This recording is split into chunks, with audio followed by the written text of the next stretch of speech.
que veas lo que escuchas. Nuestros podcasts. Ateneo de Saberes, portadoras de registros sonoros.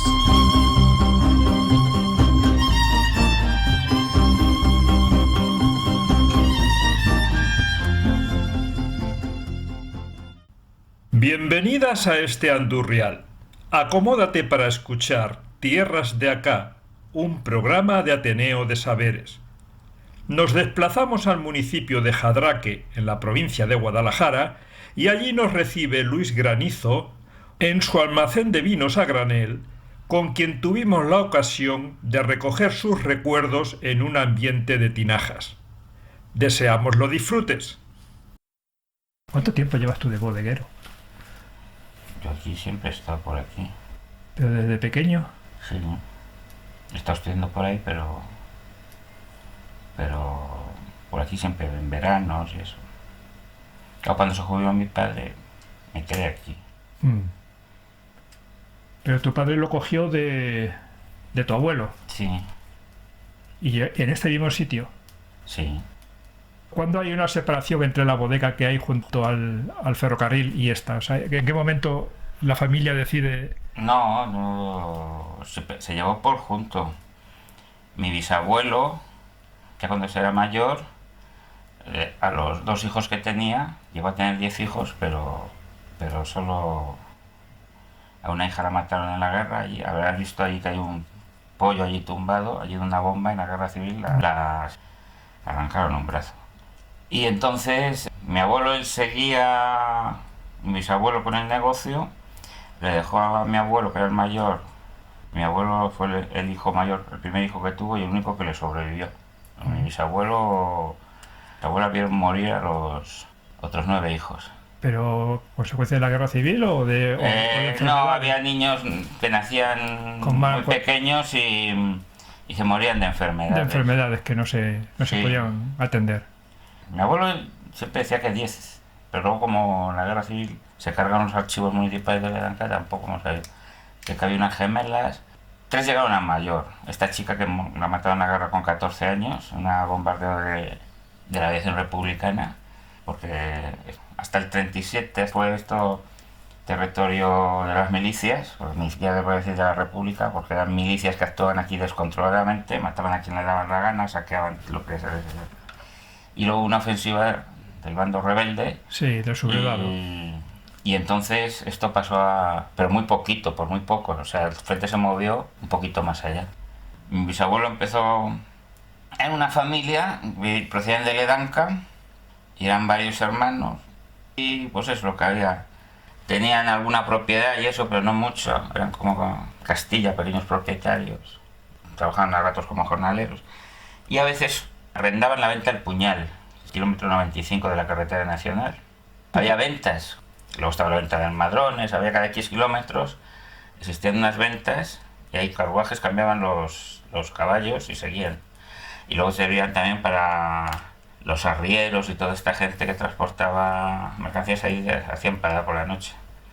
Y entonces ahí mi bisabuelo conoció a gente que se dedicaba a las especias, que entonces como no había frigoríficos y eso se tenía que conservar todo a base de especias, pimentón, pimienta y tal. Y empezó por ahí a vender y eso.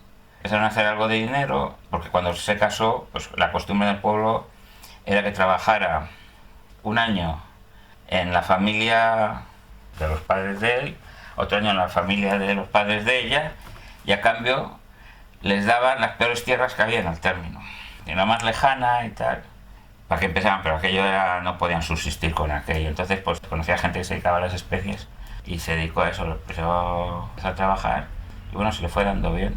Empezó cada vez más grande, se iba a Extremadura a comprar pimentón y luego aquí vendía aquí unos soportales que los han tirado.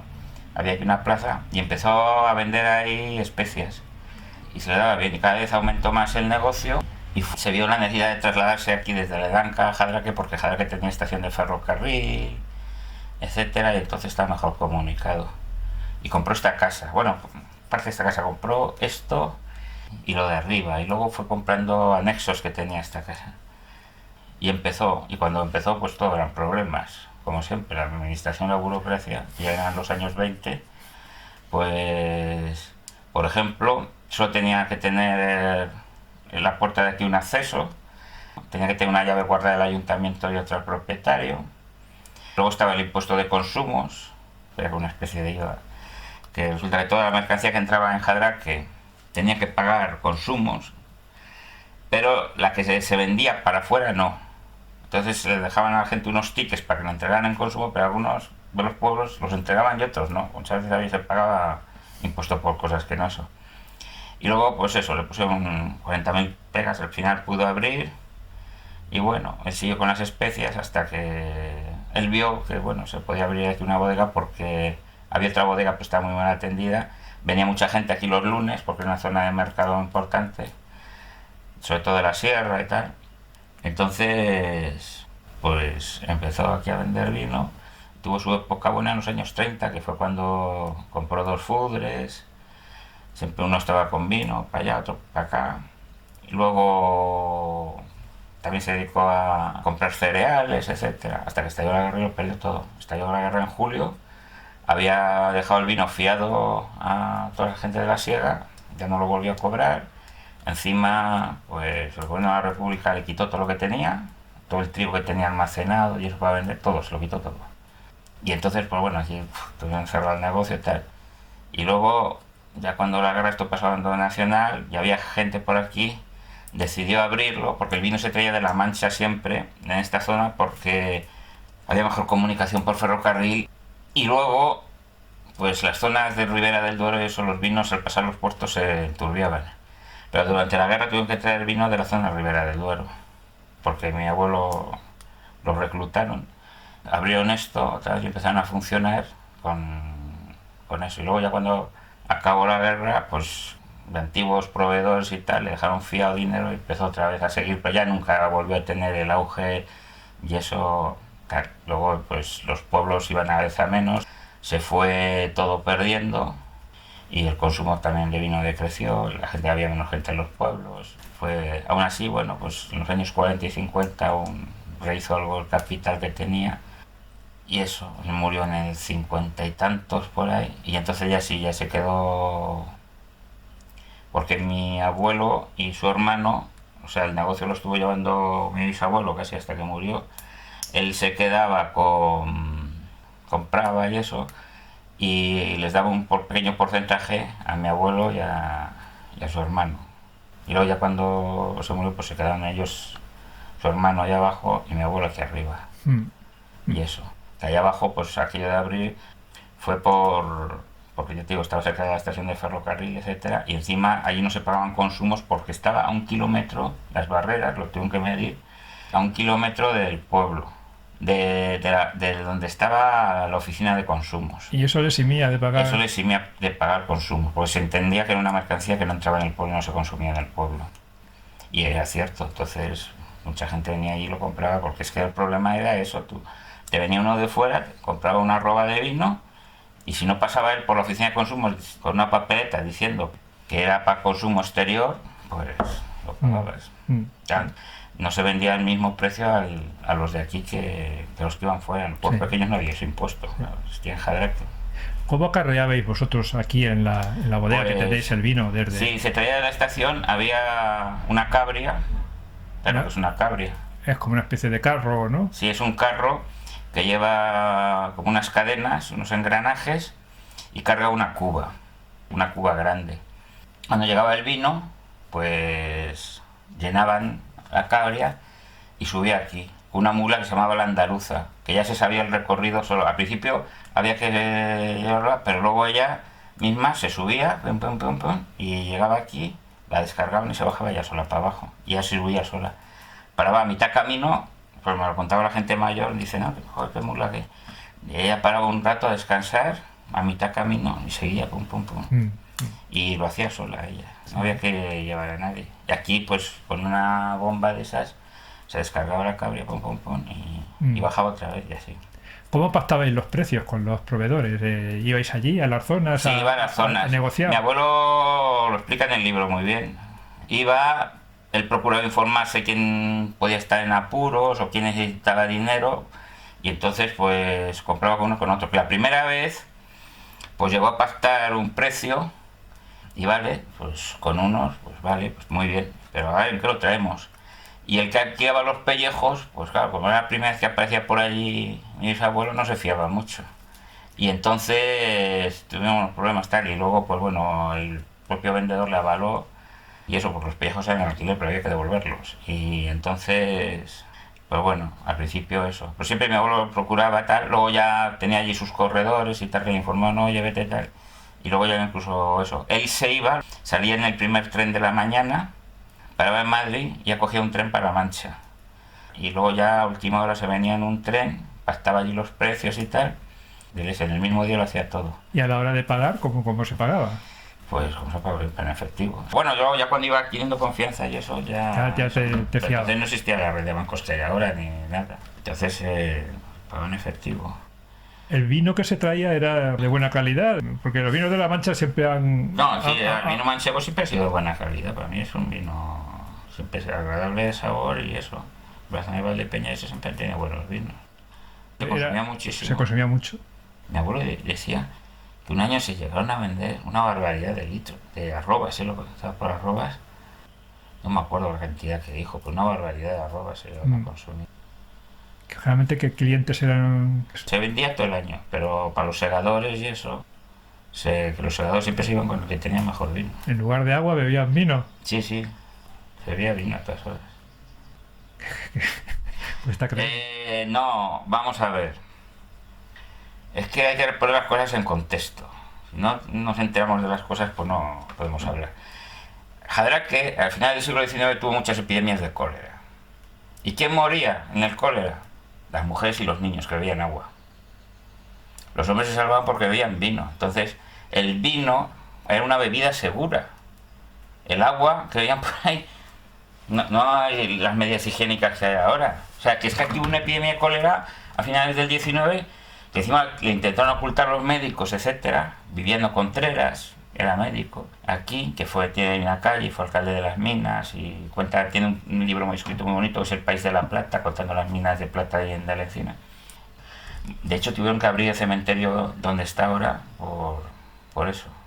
Porque antes, detrás de la iglesia había un patio y enterraban a la gente. Había un enterrado que decía, bueno, aquí no se ha enterrado nadie en mucho tiempo, pues lo enterraban ahí. Y eso, pero ya hubo tal desastre que la mortandad afectaba a mujeres y niños. Sí. La gente que bebía vino no le pasaba nada. Sí. Dentro de lo que era en Jadraque, pues bueno, las tiendas o los lugares, digamos, de cara al público, la bodega tenía un significado de... Venía aquí mucha gente de los pueblos. De hecho, aquí comían, aquí dormían los lunes, esto estaba lleno. Y aquí a la hora del mediodía, un lunes aquí, pues aquí se llenaba esto de gente. ¿Pero hacían a veces de bar o de...? No. Lo que pasa es que, bueno, compraban vino y ya siempre, oye, dame un vaso de vino para pasar la comida y tal, y eso. Pero bueno, y esto sirvió incluso de alojamiento italiano. Estos clavos llevan aquí desde marzo del 37. Aquí los italianos colgaban las mochilas y dormían ahí. Estuvieron a punto de romper las tinajas. Y mi bisabuelo fue al mando. ¿Quieren cargar las tinajas aquí? Aquí atrás, en un patio atrás, guardaban una tanqueta, una Fiat Ansaldo. Y aquí colgaban las mochilas, las dejaban aquí, luego lo usábamos nosotros para gomas. La ofensiva de la batalla de Guadalajara la llevaban los italianos. Aunque esta zona, una zona de la división Soria, de la que la llevaba el coronel, entonces teniente coronel Ricardo Marzo, y eran mayoría tropas nacionales, o sea, tropas españolas, iban acompañados de italianos. Tengo fotografías ahí de italianos desfilando aquí en Jadraque y tal. Y aquí en casa dormían aquí alguno.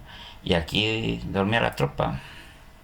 Cosa muy básica de la provincia de Guadalajara, la batalla de Guadalajara del 37, en la historia de Guadalajara, y la derrota que sufrieron aquí las tropas de Mussolini. Y eso, no pudieron avanzar a Madrid. Pues aquí dormían. Estuvieron a punto de cargarse las tinajas, porque necesitaban más sitio. Y fue mi abuelo ahí y tal. Fue a hablar con la comandancia militar, y bueno, al final pues sí, se las conservaron. Pues estuvieron a punto de cargárselas todas. Veo que hay distintas medidas que son como unos jarros que tienes aquí. Sí, litros medio y de latón, ¿no? Por ahí tengo también, como siempre, la administración dando problemas. La tradicional era la arroba. Se medía por arrobas el vino. Y se pesaba por arrobas. La arroba castellana, ¿sabes lo que es? 11 kilos y medio. Y la arroba de capacidad son 16 y un poco, 16, 10 o algo así. Lo que pasa es que luego se pasó a la arroba métrica y se quedó en 16 justos. Y entonces había unas medidas que era la media arroba, que los 8 litros, la cuartilla, que podía ser parecido a esto. Esta es una cuartilla jerezana. La cuarta parte de una arroba. Está haciendo jalata, lo que pasa es que está haciendo energía, igual que esto. Entonces la administración, pues hay que meter el sistema métrico como sea, y obligaban a tener las pesas que nunca se usaron, que están por ahí, de 10, de 5 litros, y bueno, había el litro y eso. ¿Las tinajas han requerido de algún tipo de limpieza? O... Sí, se limpiaban dentro. Había que darlas pez por dentro, pero lo que pasa es que ya llegó un momento que nadie sabía darlo. Hay que calentar la pez, meterse a alguien dentro, y con una especie de brocha y eso se restregaba. La pez es una resina y hacía de impermeabilizante del barro. Mira, esto es pez. Ah, sí. Aquí la tinaja que había aquí reventó y tuvieron que traer otra y la tuvieron que reforzar. Porque esta, al tenerla rodando por ahí, no estaban las calles como ahora, estaban llenas de pedruscos, pues sufrió un poco de daño, sí. Y la dañaron y la pusieron pez. Y luego había que meterse dentro a fregarlas. En tiempos sí, esto era cocedero de la capellanía, era esto. ¿Por qué es común tener la puerta al norte una bodega? Porque entra frío, al fresco, al sur te entra calor. ¿Y eso es así? Sí. Las bodegas están orientadas al norte, en cualquier pueblo. ¿En algún momento el vino tú recuerdas que se haya echado a perder o qué? Sí, se ha echado a perder. ¿Cuáles eran los motivos? Porque como siempre, cuando dejas una tinaja mucho tiempo a medias, pues se puede echar a perder el vino. Siempre había que empezar a gastarla. Pero vamos, siempre eso le pasa a todo el mundo. Antes la gente tenía más conciencia de tener siempre los bidones y todo lleno, que es la mejor forma de conservarla. Cuando la tinaja está llena hasta arriba no pasa nada. Cuando dejas una tinaja media, tal. Vamos, yo ahora incluso cuando voy a Mondéjar, siempre cuando embotella vino, siempre agarro la tinaja de arriba abajo. Salvo, bueno, abajo que quedan siempre pozos y eso que solo filtran y eso, pero vamos, eso ya nada. Pero siempre, nunca dejar una cosa empezada. sí. Existe una forma de eso que es quemar azufre. Se quemaba azufre, pajillas antes, luego rollos, para cubrir el hueco de aire para que no se echara a perder el vino. Muy engorroso, es muy... Algunas veces el vino sabe demasiado azufre. Ya. Aunque por sí, por ejemplo, el vino lleva azufre, que lo conserva en su manera natural, pero al voltearlo, siempre que bombeas vino, los sulfitos que tiene el vino, eso se evapora. Entonces, decían aquí los viejos, se jarrea el vino. Hay que tener cuidado, que el vino se jarrea. ¿Eso quiere decir? Jarrearse es moverlo mucho. Al moverlo, pierde el azufre natural que tiene el vino y tiende a hacerse vinagre. Un bodeguero, exactamente, ¿cuál es su labor dentro de la bodega? El bodeguero, yo los que he conocido en bodegas, porque aquí nada más no se hacía vino, aquí nada más se traía. El bodeguero, las bodegas que he conocido yo, era un poco el capataz de la bodega, el que encargaba todo y el que hacía las mezclas de los vinos. Porque un vino de un sitio, una vez, dependiendo de cuándo se ha hecho y tal, pues eso, el bodeguero lo que tiene que intentar es siempre mantener la misma calidad de vino. Había una bodega en Navalcarnero Casas que tenía un bodeguero muy bueno y ese siempre tenía la misma calidad de vino. Siempre él procuraba dejar siempre medias tinajas que luego rellenaba inmediatamente con vino nuevo y siempre manteniendo la misma calidad. Porque en otros sitios lo notas que bajan. Ahora mismo los sistemas, hay enólogos ya especializados, etcétera, y es sota, caballo, rey, los procesos de elaboración de vino, y ahora mismo ya no hay casi diferencias entre un Rioja o un Ribera del Duero, son muy parecidos en la elaboración. Lo único que cambia a lo mejor el tipo por el tipo de sabor de la uva y eso, si es tempranillo. Normalmente la Mancha es tempranillo, también la llaman en algunos sitios cencibel, en otro tinto del país, pero es el mismo tipo de uva. Luego estaba la garnacha, más oscura, más... los vinos más color, más fuerza. Lo que pasa es que nunca voy a un crianza de garnacha o eso, porque es un vino que para envejecer no es bueno. El tempranillo, bueno, aguanta. Y luego están variedades modernas que sí, las que aguantan mucho tiempo y aguantan envejecimiento, la Cabernet Sauvignon, que es una mezcla entre la uva Cabernet, son modalidades francesas, y la que es tinta y la Sauvignon, que es blanca, me parece. Y entonces hacen unos injertos y ese es un vino que aguanta mucho. Los mejores vinos, España y todos, están hechos en Cabernet Sauvignon. Antiguamente aquí sí se elaboró en tiempos, porque aquí arriba, pues, un obispo disidente de Sigüenza se vino y debió comprar esto aquí. Y en todas las casas buenas tenían su bodega que elaboraban vino. Había viñas por aquí y tal. Incluso hay escritos ahí de los monjes del convento, que había un convento ahí, y que se zampaban una arroba o 2 arrobas diarias de vino, los monjes. Pero también, porque te lo he dicho, era la forma más sana. Si bebían agua, sufrían las consecuencias. Diarreas, cólera, de todo. El agua encima se corrompía, etcétera, y no hay los sistemas sanitarios que hay ahora. Es decir, que donde ahora mismo estamos es una tienda expendedora de vinos. Era, porque ahora ya Pero, se vende vino envasado ya. Ya, porque Y poco, ya se vende muy poco. las tinajas ya han dejado... No, ya nada. Ya no tienen ningún... No tienen ningún uso. Ya últimamente a mí me costaba mucho, pues yo esto ya lo dejé hace años, y ya me costaba mucho porque en invierno no había ningún problema con las temperaturas, pero luego en verano, sobre todo más en primavera y en otoño, como quedara algo en la tinaja los últimos, había que tirarlo. Sí. ¿En dónde llevaban los segadores su acopio de vino? ¿Dónde le servíais cuando ellos En iban? botillos, en botas y botillos. Por ahí tenía yo un botillo que lo perdí, hecho con una piel de gato. Pues también lo sabía. Normalmente se hacen con piel de cabra. El otro abuelo de los de la estación, ese hombre era botero. Era botero. Porque siempre el botero tenía... Las botas llevaban pez, pero era una pez no tan sólida como esta. Por ser un material flexible. Entonces el botero tenía una fórmula magistral que sabía exactamente cómo hacer esa pez para que ni escurriera, porque el problema de las botas es muchas veces que se escurre la pez abajo y se va, y que no fuera tampoco tan tiesa que cristalizara y quebrara. Ese hombre era botero. Era botero y sabía, y se murió sin decirles la fórmula, lo tenía tan... Un día el hermano Alfredo Mario le preguntó, que era pequeño y me lo contaba muchas veces, oye, tal, la fórmula está, ¿y te vas a dedicar a esto? Pues no, pues entonces... No te lo doy. Ya te... Claro, pero es la fórmula del botero, ¿no? Lo hacía casi en secreto. Y eso. Normalmente era la bota, o sea, se compraba en garrafas de cristal el vino. Sí. O pellejos. Pellejo era más grande, podían caber 25 litros. Pellejos estaba hecho con piel de vaca, sí, era como una bota, pero hecha con piel de vaca. Pero, ¿y el botillo qué queda? Y el botillo, la piel de cabra, y cabe sobre 1,5 litros, 2 litros. Una bota, normalmente siempre entendían en el lenguaje del siglo XIX, principio del XX, una bota era una cosa más grande. Y el botillo, pues era de 1,5 litros por ahí. Y se llevaba la gente cuando se iba por ahí, se llevaba el botillo, cuando se iba de viaje, cuando se iba al campo. ¿A los 18 años empezaste esto aquí? ¿O No, yo estaba aquí desde pequeño, toda la vida. Yo estaba aquí todos los veranos, venía y eso. Sí. Pero no has hecho estudios. Sí, he estado estudiando por ahí.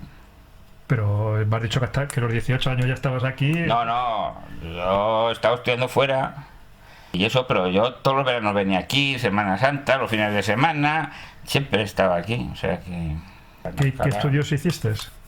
Mucho más al bachillerato y en Alcalá hice Derecho. Ah, ¿hiciste ese Derecho? Sí, por eso me tienen frito ahora con los papeles todo el mundo. Yo no quería seguir y me retiré, estuve en una empresa y acá llevaba el personal, llevaba 100 y pico personas y acabé hasta las narices y ya se iba a jubilar mi padre y esto lo conocía y digo, mira, para mí solo, como tengo familia. Pero tú sabes, ahora mismo a mí me tienen frito. Ayer me viene uno que le da facturas electrónicas, porque ahora se está poniendo las facturas electrónicas a los autónomos y les van a obligar de todo. Y les he dicho a algunos, digo, ya ves, estos albañiles, toda esta gente, pequeños autónomos que saben hacer eso. Ayer tenía que hacer factura en un albañil que ha hecho unas obras en un ayuntamiento por ahí y me viene... ¿No te obligan a hacer facturas electrónicas? No, me ha hecho no, seguro que no. Y me llaman, oye, tienes que meterla ya, que tienes que hacer unas facturas electrónicas. Y me toca estar. Se estropicia alguien el ordenador, también me vienen a mí. Y aquí también ahora saca citas de extranjería. Esta mañana me han llamado para sacar una cita en el consulado de Marruecos, que es un lío, que no veas. Billetes de avión, aquí estoy sacando para media Europa, hasta de barco. O sea, ¿Pero qué tienes que ver tú con eso? pues, que te viene la gente, oye, me lo puedes sacar. Ah, bueno, que haces tú una labor paralela, entonces. Claro. Ah, vale. No, pero que viene, porque esto parece una agencia de a mí me tiene frito. Que Pues sí, a mí ya, que sí, viene a mí me sobra todo. A que le ya. resuelvas el Pero problema. hay mucha gente que le resuelve las papeletas que no saben o no pueden o tal. Y como dicen, menos mal que estás tú aquí, Sí, si no. sí. ¿A día de hoy es posible seguir vendiendo vino a granel? Pues se puede, pero te ponen unos requisitos que ya es imposible. Para la cantidad que se vende ahora no merece la pena. Y yo, como os he dicho alguna vez a la de sanidad, digo, vamos a ver, ahora botellas, envases de plástico por todos los sitios. Antes venía aquí la mujer con su capazo, con su garrafa, se llenaba y no generaba ningún residuo. Y ahora no, tiene que ir todo envasado y a generar una montaña de basura. Pues bueno, si eso es lo que queréis, pues venga. El otro día me decía precisamente el chico este, dice, ha subido el plástico un montón, las cajas de cartón ya 75 céntimos, ¿vale? Yo sé que si puedo se las guardo, las Sí. que no se las llevan se las guardo y se las llevo. Y el plástico no lo pueden reutilizar, Sí. lo tengo que tirar. Sí. Y el que lo consume también igual, Sí. o sea que... Sí. Y al final se tendrá que volver a los graneles, ¿eh? Porque este tole no se puede de plásticos y de eso. Es que no, vamos a acabar en un basurero completo. Esto no puede seguir así. Estoy de acuerdo. Mm. Pero claro, ya sanidad no, ya te ponen allí todos los problemas. Mira, esta mañana venía un chico también, que también le dice que es amigo, y me ha contado los problemas con el puñetero, administraciones públicas y el Estado. Tiene unas gallinas y tal, y él quería legalizarlas. Digo, no te ocurra legalizarlas, tengas por ahí y ya está. Bueno, ahora le están poniendo problemas que sí, certificados de vacunación, que es decir, hubo que hacer aquí un montón de documentos, le tuve que buscar un veterinario que le firmara. Luego cuando se muere uno eso tiene que ir a una empresa, una gallina, a una empresa de eso. Digo, déjate de líos, si para 4 gallinas que tienes y eso, y las tienes y ya está, y no se lo dices a nadie. No, que no, claro, yo creo que quiero tener bien. Digo, ¿ves para qué ha servido registrarte y llevarlo bien? Para que ya te estén friendo vivo. Y ayer también va a trabajar a Guadalajara y también le para a la Guardia Civil. Usted, ahí, como si fuera un delincuente. Y levanta el capó el guardia de atrás del coche y claro, como no sujeta, se le fue a caer encima al guardia. Fue a pararlo y encima el guardia casi le fusila allí de un tiro. Y dice, encima. Digo, no, tenía que haber estado así que te hubiera pegado en toda la cabeza, ¿no? Digo, pues haberle dejado, hombre, haberle dejado. Digo, si es que, pero es así, ¿no? O sea... Digo, si va una furgoneta por ahí de maleantes o eso, esa no la paran. Sí. Pero a ti te ven por ahí solo con un cochecito, vas a trabajar, te paran y si sí, pueden te sí. atizan. Bueno, Luis, decir que estamos en una bodega, Jadraque, una bodega muy antigua, que bueno, un mini museo también, ¿no? Que todavía Sí. conserva las cosas que son propias de la bodega que Sí, probablemente son conservan, ¿no? cosas, sí. ¿Hay alguna cosa que merezca la pena destacar de lo que Bueno, tienes aquí? te puedo enseñar un cartel de publicidad, entonces. Como han cambiado los tiempos. Este cartel estaba puesto aquí. Este lo teníamos atrás en un armario. Qué bonito. Mira, su hija, mi padre. Era de publicidad que hacía. Ya digo, los años 30 fue cuando mejor se dio el negocio. El año 31 de Y de abril, sí. Bueno, la verdad es que se quedó en marzo. Yo creo que se quedó en marzo porque mi bisabuelo, alguna hija o algún hijo se le debió morir en marzo y se quedó ahí. Pero están marcadas las fechas. Y luego se quedó ahí y ya no lo volvió. Es curioso porque el cartel dice, oiga, ¿quiere usted Claro, engordar? entonces- Compre el vino en el acreditado almacén de Granizo. ¿Qué pasa? ¿Que engordar es...? Claro, entonces, no, pero es que la gente, entonces veían un tío flacucho Y era porque Era- que no bebía vino. No, entonces estaba mal visto, era un pobre hombre, un desgraciado, no tenía para comer, un tísico. Por eso, digamos, aquí el Recordete tiene pinta de un Claro. potentado. Claro, por eso. Pero te tiene mal aspecto. ¿Los clientes que tienes son fieles o sigue habiendo gente antigua que sigue Hay viniendo? gente que es mucho tiempo, sí. Hay gente en pueblo, hay uno de Mira al Río, que viene con 90 y tantos años. 5 y todavía no. Sí, había uno en Negredo que mandaba siempre, cuando entonces se vendía vino a granel, y tenía 90 y bastantes, casi 100 años, y se consumía una arroba de vino, 16 litros cada 15 días. Un día dijo, y me siento un poco mal, se acostó, ya no, se Ya. murió.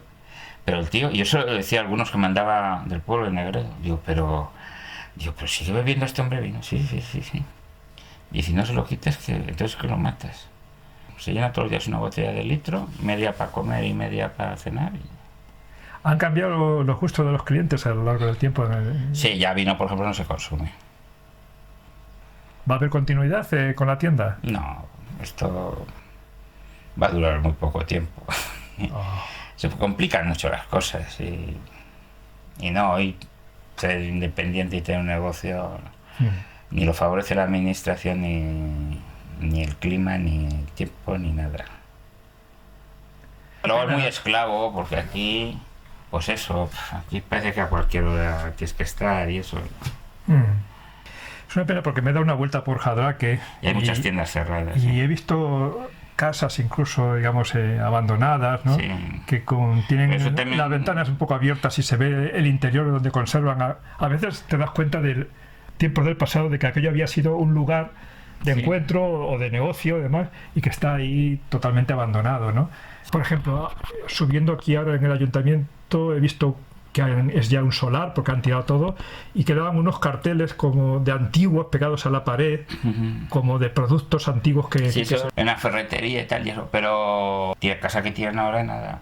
Pues si es que quieres edificar algo, hacer algo tal. Aparte que ahora mismo estamos en un sistema político que es la esquilmación de la gente total. Entonces, si antes a una persona con su trabajo y su esfuerzo podía hacer un capital y edificar una casa, tal, y bueno, pues que se lo pudiera gastar en juergas. Hoy ves a mucha gente joven que si no cogen ya una hipoteca, pringan para toda la vida, incluso ni con hipoteca, pueden tener una cosa en propiedad. O heredan algo de los padres si les dejan, o yo lo veo, a la gente la están desplumando sin que se enteren. La están desplumando, me ha dicho aquí declaraciones de la renta. Gente que gana 16.000 euros brutos. Les quitas 1.000 euros y todavía le han retenido 300 euros y les hay todavía otros 300 euros a pagar. ¿Y eso qué? Aquí tenemos un descuento por zona rural del 25% de la cuota autonómica. Que como le dije yo a este chico, digo, si no, te había salido mal. Aquí me ha venido gente a decirme, sí, pero ¿cómo es posible esto? Pero igual votarán a los mismos de siempre. En época de esplendor, Jadraque, ¿cuántos habitantes? Nunca llegó a tener más de 2.000. Nunca llegó a tener. Lo que pasa es que se ha despoblado toda la zona. En los pueblos antes había cualquier pueblo tenía como un poco 200 habitantes, incluso algunos 500, incluso Membrillera llegó a rozar los 1.000 o Ledanca. Y aunque Jadraque se mantiene un poquito, pero al perder los pueblos de alrededor de la comarca, pues en realidad pues hay que perder aquí también. También te podía contar una anécdota que después de la guerra pues venían los de la Fiscalía de Tasas. Vale. Requisaban todo tipo de alimentos y eso, había que venderlos por los canales oficiales, con lo cual no te daban nada y tal. Y la gente venía aquí a la bodega, que tienen confianza con mi abuelo, de los pueblos, con los taleguillos de judías, lentejas y tal, y los escondían ahí detrás de las tinajas. Se iban a buscar al comprador en los años 40, que se pasaba más hambre que... Y cuando ya tenían el trato hecho, venían y lo sacaban de aquí. No querían ir con la mercancía por ahí porque estaban los de la Fiscalía de Tasas también limpiando. La gente, como ahora pasa con las declaraciones de la renta, a te lo limpian como no hay declaración de la renta antes, con la producción de lo que tenías. O sea que no hemos cambiado nada. Sí, es de risa, pero es verdad. La picaresca al final. Y la picaresca. Eso me decía otro día una chica de un pueblo. Dice, mira, tú ves los ingresos que tengo. Ves que tengo 3 hijas. ¿Tú te crees que con lo que me trinca Hacienda puedo yo mantener y mi marido a las 3 hijas? Dice, no, porque mi marido hace cosas en B, hace trabajillos por ahí en B. Dice, si no, es imposible. Sobreviviendo. Pero ¿cómo no se dan cuenta? Que, pero vamos, no ha cambiado. Entonces, en los años 40 te quitaban la producción. Aquí en los años 40, pues la verdad es que no se pasaba hambre, era una zona rural y tal. Y entonces pues había mucho trapicheo con Madrid. La gente se iba, cogía el tren a Madrid, se escondía unas hogazas de pan, las vendían allí en Madrid y tal. Y allí en Madrid el pan blanco eso ni lo veían. Aquí también, pues eso, venían, aquí lo escondían por los taleguillos. En Alcorlo había unas judías pintas muy buenas. Hacían un caldo como el chocolate. Y el pantano se las cargó. Y eso, no he vuelto a probar unas judías pintas igual. ¿Te sientes feliz con la forma de No, yo cuando voy a Madrid, Alcalá, y voy de vez en cuando a Guadalajara, yo, pero ¿cómo puede vivir aquí la gente? En Guadalajara mismo. Yo estaba viviendo en Guadalajara 5 años cuando estuve estudiando, que bajaba a Alcalá. Y era distinto. Se podía aparcar en la Cuesta del Matadero, se podía aparcar... Pues es que no aparcas en ningún lado en Guadalajara. Pues es que es un agobio, un agobio. Y en Alcalá igual. Pero ¿cómo puede vivir aquí la gente que sales? Pabricio, te tienes que poner así. Y eso, a mí me gusta mucho andar por la sierra. Voy con un chico que es profesor de Instituto de Madrid. Y nos vamos a andar por la sierra mucho, por aquí. Todavía estuvimos en Las Navas, un pueblo muy bonito. Las Navas de Jadraque. Bonito el pueblo, es de arquitectura negra. Cuando fuimos allí, tiene la gente en los huecos de las piedras allí, tenía plantadas sus florecitas. Y eso es muy bonito. Aquí hay un despoblado a los Eros que parecía el Machu Picchu. Estuvimos esto es en Robledo de Corpes. Lo peor hay que andar para llegar aquí. Zonas, parajes, nos perdemos por aquí. En cada sitio, un día dicen, no nos van a encontrar. Esto se llama el despoblado de los Eros. Y parecen las ruinas del Machu Picchu. Buenas tardes. Buenas tardes. Valentín.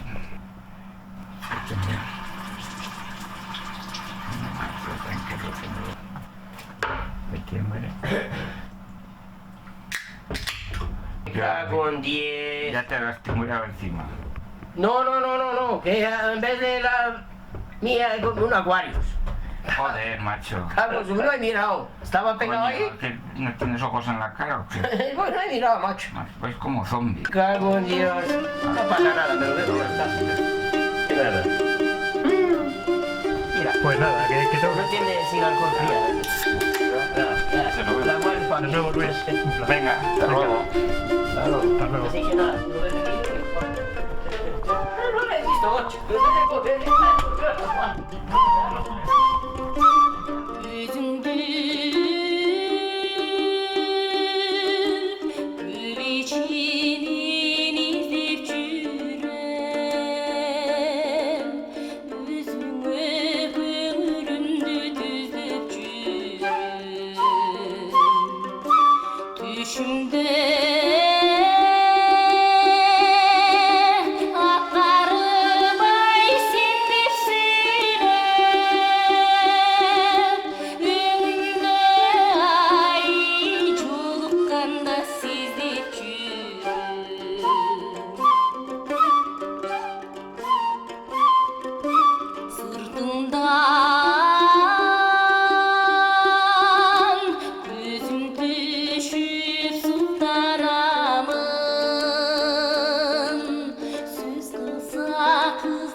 Mini